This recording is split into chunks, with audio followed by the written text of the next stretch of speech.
Welcome to Relation Tales. Please like this video and subscribe Relation Tales. We're grateful for each and every one of you. Let us know where in the world you're tuning in from. We'd love to hear from you in the comments. Let's begin. The coffee machine sputtered weakly that morning, just like it had every day that week. Michael Reed stood by the kitchen counter, watching steam curl through the sunlight spilling across the marble surface. The smell of roasted beans filled the room, mixing with the faint trace of vanilla perfume that still lingered from his wife's morning rush. She'd left early again. Big campaign deadline, she had said, the same excuse she'd used the past 4 Thursdays. Michael stirred his coffee absent-mindedly, eyes fixed on the 2 mugs beside the sink. They used to drink together before work. Those small rituals, the quiet mornings, the laughter over burnt toast, had once felt like home. Now they were ghosts. Samantha had changed. Not suddenly, but slowly, like paint fading under sun. The late-night texts she never explained, the new dresses that showed up in shopping bags he didn't recognize, the faint shimmer of guilt she tried to hide behind hurried smiles. Michael had noticed it all, but he wasn't the kind of man who exploded. He observed. He worked long hours as a general contractor, building homes for people who would never guess his own was falling apart. Brick by brick, nail by nail, that was his rhythm. At night, though, he'd lie awake listening to the empty half of the bed, wondering when love had turned into silence. One evening, while working on blueprints in his study, he heard Samantha laugh from the hallway. It wasn't the polite laugh she gave to clients or the soft one she used with him. It was careless, real, a sound she hadn't made in months. He glanced toward the living room. She was leaning on the couch, whispering into her phone. "You're ridiculous," she giggled, her voice lower now. "No, they think I'm at the office," she added after a pause. Michael's chest tightened. He turned back to his work, pretending not to hear. His pencil pressed too hard against the paper, snapping the lead in half. He didn't confront her that night. He didn't ask what was on the other end, because something inside him had already answered. That weekend, Samantha spent the day with friends again. She left wearing the perfume he'd once given her for their anniversary, a scent he hadn't smelled on her in months. Before leaving, she brushed his cheek with a kiss, so light it barely counted. "Don't wait up, okay?" He nodded. "Sure. Have fun." But as the door clicked shut behind her, Michael stood still for a long moment, jaw tight. The quiet house hummed with the sound of the refrigerator and the faint echo of her laughter still hanging in the air. By 8 p.m., he was on the couch, scrolling through his phone when he saw something that made his pulse quicken, a photo posted by Samantha's co-worker, Alyssa. It was a selfie at a restaurant, for women at the table, drinks in hand, but reflected faintly in the glass behind them was a man, his outline clear enough to recognize. Jake, the same man Samantha had mentioned weeks ago during one of her office stories. The one who made everyone laugh. The one who just got promoted. Michael stared at the photo. He didn't feel anger right away, just a slow, creeping ache that spread through his ribs. Then, almost instinctively, he opened his messages and typed, "Hope you're having a great dinner with the girls." He paused, watching the blinking cursor. Then, almost casually, he added, "Say hi to Jake for me." He sent it. Seconds later, the typing bubble appeared. Then it disappeared, and in that fleeting silence, everything became crystal clear. Michael didn't need a confession. He didn't need proof. What he needed now was control. He put his phone down, leaned back on the couch, and let the quiet hum around him. His eyes darkened with calm precision. He had spent his life building things. Now he was going to build her downfall, carefully, beautifully, and without raising his voice. Because betrayal deserved artistry, and his revenge was going to be a masterpiece. The next morning, Samantha hummed softly as she moved around the kitchen, pretending everything was fine. The sound of clinking plates filled the air, too cheerful, too deliberate. Michael sat at the table, reading the newspaper, his face unreadable. "You're quiet today," she said, pouring herself a cup of coffee. He looked up, offering her a faint smile. "Long night at work," he replied simply. Her laugh was quick, forced. "Yeah, same here. The dinner went late. You know how the girls are." He nodded slowly. "Sure, the girls." The words lingered longer than she expected. For a moment, she froze, almost dropping her mug. Then she recovered, brushing her hair back with a nervous hand. Michael didn't press further. He had no reason to. Not yet. He wanted her to believe she was safe, that he suspected nothing. Because real punishment wasn't about shouting. It was about letting the guilty unravel themselves. After she left for work, he sat at the kitchen table for a long while, staring at his phone. Last night, after sending that text, he'd received a message from Alyssa, one of Samantha's closest friends, who had written, "Mike, she's freaking out. What did you say to her? She won't stop pacing." He hadn't answered. He didn't need to. The silence alone was enough to eat at her. That afternoon, Michael went to work as usual, but his mind was elsewhere. Every nail he hammered, every measurement he made, felt like part of something bigger, a quiet plan forming in the background of his thoughts.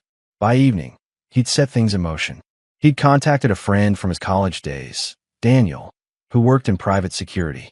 Not to spy on Samantha, he already knew enough, but to help him gather one last piece of truth. A single photograph, something undeniable. When Daniel called back later that week, his voice was steady. "Mike, you were right. She's not at work when she says she is." He paused. "You sure? Positive? She meets the same guy, Jake Miller. Downtown restaurant. Every Thursday. Sometimes they stay until after midnight." Michael closed his eyes, gripping the edge of the counter. He didn't say a word for a long time. Then, quietly, he asked, "Get me pictures. And make sure she sees them. Accidentally." Daniel exhaled. "You sure you want to go that route?" Michael's voice was calm, but laced with steel. "Yes. She built this lie. I'm just giving her a mirror." 3 days later, Samantha came home later than usual, her hair still damp from a late meeting. Michael was in the living room, the television muted, his laptop open on the coffee table. She hesitated at the doorway. "You're up." "Yeah." He turned the laptop slightly, showing the glowing screen, opened her shared photo folder. A new upload notification flashed at the top. Her heart skipped. "What's that?" she asked, forcing a laugh. Michael looked at her with unsettling calm. "You tell me." On the screen were photos. Her and Jake, seated at a dimly lit restaurant, laughing too closely, hands brushing over wine glasses. The images weren't explicit, but the intimacy was undeniable. Samantha's smile collapsed. "Michael, this isn't what it looks like." He raised a hand. "Stop." His voice wasn't angry. It was quiet, which made it worse. "You've lied to me for months," he said. "The late nights, the sudden dinners with friends, the perfume I haven't smelled since last Christmas." He looked straight at her, his eyes cold but tired. "You didn't even try to hide it well." Tears filled her eyes, and she stepped closer. "It wasn't serious. I swear, just—" He interrupted again, still calm. "Don't. You had choices. You made them. Now, you get to live with them." Samantha's hands trembled. "Please, don't tell anyone. You don't understand how this will affect my job, my reputation." He laughed softly, bitterly. "You cared about your reputation more than our marriage. Maybe now you'll understand what it feels like to lose something you can't repair." She sank to her knees, voice breaking. "Michael, please, I made a mistake." He stood up, slipping his wedding ring off his finger. The small metallic click as it landed on the table was deafening. "Yeah," he said quietly. "You did." Then he turned and walked upstairs, leaving her sobbing in the dim light of the living room. That night, Michael didn't sleep. He sat on the edge of the bed, looking out the window. He could hear Samantha downstairs, pacing, crying, calling his name softly. But he didn't move. He wasn't cruel, just done. He wasn't planning revenge in the traditional sense. No shouting, no public humiliation. His revenge was going to be emotional, personal. He wanted her to live with the echo of what she'd done, every day. He'd spent years building trust brick by brick. Now he'd let her watch the walls collapse around her, slowly, painfully, knowing she was the one who tore them down. As dawn crept through the curtains, he finally lay down, eyes heavy but heart steady. Tomorrow, she'd wake up in a house that no longer belonged to her, not emotionally, not legally. And the part she didn't know yet. Michael had already made sure her career was about to unravel too. The morning sunlight filtered through the blinds, painting thin stripes across the living room, where Samantha had fallen asleep on the couch, still in last night's clothes. Her eyes were puffy, her phone clutched in one hand. When she stirred awake, for a brief moment, she forgot what had happened. until she saw the empty space on the table where Michael's ring had been. The house felt colder now. She glanced toward the kitchen, half expecting to find him there brewing coffee like every morning. But the silence was absolute. When she tried calling him, the call went straight to voicemail. Her chest tightened. She opened her messages, all left undelivered, none read. Then, just beneath her latest text, she noticed something she hadn't seen before. Michael's WhatsApp profile picture was gone, replaced by a blank icon. Her stomach dropped. Meanwhile, across town, Michael was sitting in his truck outside the construction site, his expression unreadable. He wasn't hiding. He was observing. The quiet power of control suited him more than the chaos of confrontation ever could. On the seat beside him lay an envelope. Inside were the photos Daniel had taken and a few printed copies of text messages Samantha had sent to Jake. He had no interest in sharing them publicly. That wasn't who he was. But he'd already forwarded them, discreetly, to someone who would, Samantha's company's human resources director. Not out of spite, but truth. Samantha had crossed both personal and professional boundaries. She'd been romantically involved with a client, something her firm strictly forbade. Michael didn't need to ruin her. Her own choices would do it. He took a deep breath, staring at the horizon. Revenge wasn't supposed to feel good. It was supposed to feel necessary. Back at the house, Samantha got dressed in a panic, trying to focus on her job. She dabbed makeup over her tear-stained cheeks, repeating the same mantra under her breath. It's fine. He'll calm down. He always does. But when she arrived at work, the atmosphere was different. People whispered. Some avoided eye contact. Her boss, Mr. Crawford, called her into his office almost immediately. Samantha, close the door. She did, heart pounding. He folded his hands.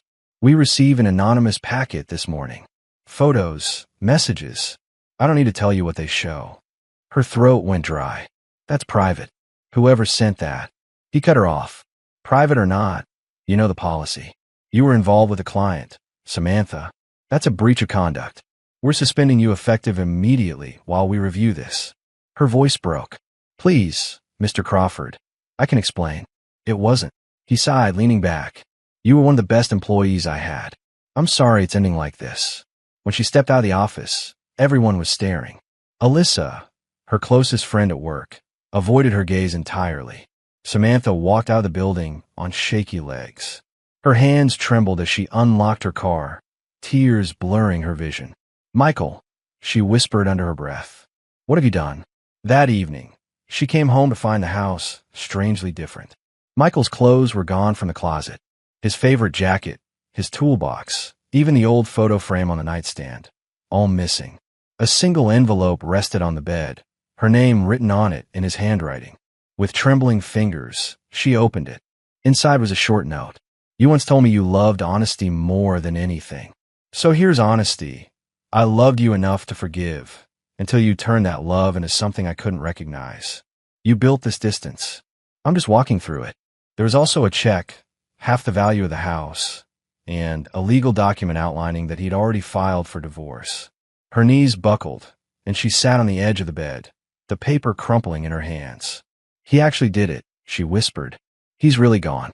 The house, once filled with warmth and laughter, now echoed with the kind of silence that made her feel small. Michael, on the other hand, was sitting in his friend Daniel's spare apartment across town. The small space was quiet, overlooking the city. He hadn't wanted to leave his home, but sometimes peace required distance. Daniel handed him a beer. You okay, man? Michael nodded slowly. Yeah, for the first time in months, I think I am. His friend studied him for a moment. You don't regret it? He exhaled, staring at the city lights. No, she made her choices. I just gave them consequences. Daniel smiled faintly. Most people would have lost it. You kept your cool. Michael's voice softened. Anger burns fast. Patience scars deeper. They sat in silence for a moment. Outside, the night breeze carried the hum of traffic and the distant sound of laughter. Life going on. Michael finally added, I didn't destroy her. I just stopped protecting her from herself. He thought back to the man he'd been. Naive, loyal, hopeful. That man was gone. In his place stood someone quieter, stronger, sharper. At that same moment, across town, Samantha sat alone on the couch, replaying old voicemails. His voice, warm and gentle, saying things like, "Dinner's ready," or "Drive safe."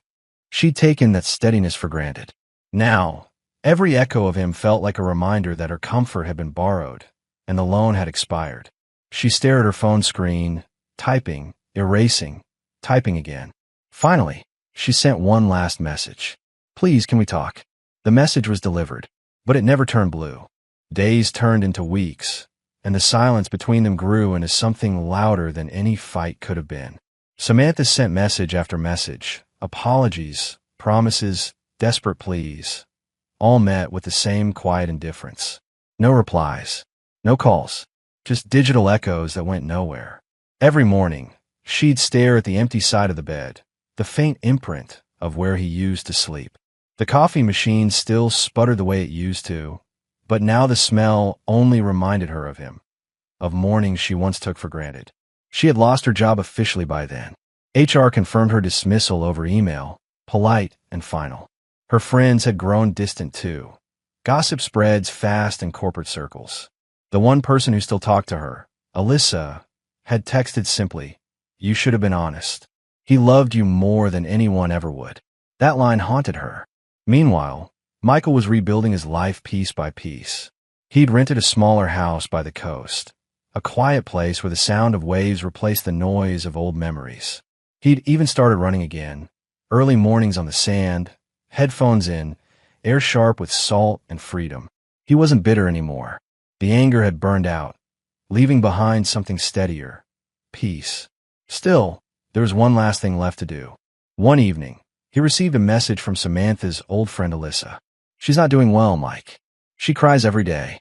Keeps saying she just wants to explain." Michael read the message for a while before replying. "She doesn't owe me words anymore. She owes herself the truth." Then he attached a photo, the last one he'd taken of the two of them, years ago, laughing under Christmas lights. But across the bottom of the picture, he had written a single line in neat handwriting. "You lose people the same way you lose trust, one lie at a time." He asked Alyssa to deliver it to Samantha. 2 days later, Samantha opened her front door to find an envelope resting on the step. Her name was written in familiar script. She tore it open, hands trembling, and stared at the photo. For a long time, she didn't move. She just stood there in the doorway, tears spilling silently. There was no anger in the message, no cruelty, just a truth that pierced deeper than anything he could have shouted. She sank to the floor, clutching the photo against her chest, whispering, "I'm sorry," over and over, to the man who would never hear it again. That night, she packed away the fancy clothes, the dresses she'd once worn to impress someone who didn't matter. She deleted every message thread, every photo, every trace of the man who had cost her everything. She sat by the window, watching the rain streak down the glass, whispering to herself, "You never realize the worth of something solid until you fall through it."